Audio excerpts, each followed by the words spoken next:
Kadang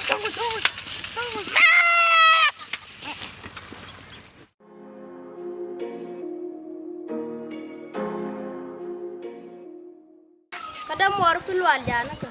Cik mama dah jual benda. Anu jana jaga. Mi yen ya, dia yen kirisan. But chere yen bang no. Cuma bercan menurut.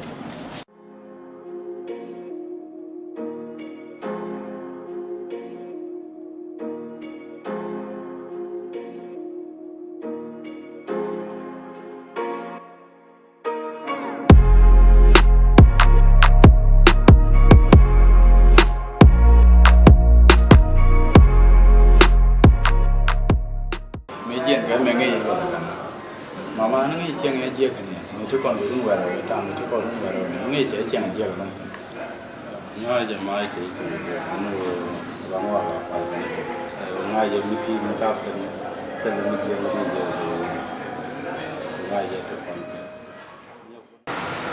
Yeah, okay. Go on, alright. See you.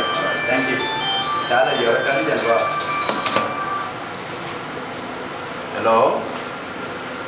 Yeah, anh gạt can ya. Yeah, muốn đi đâu cái nào? Oh, okay. Intro. Alright. Chào qua.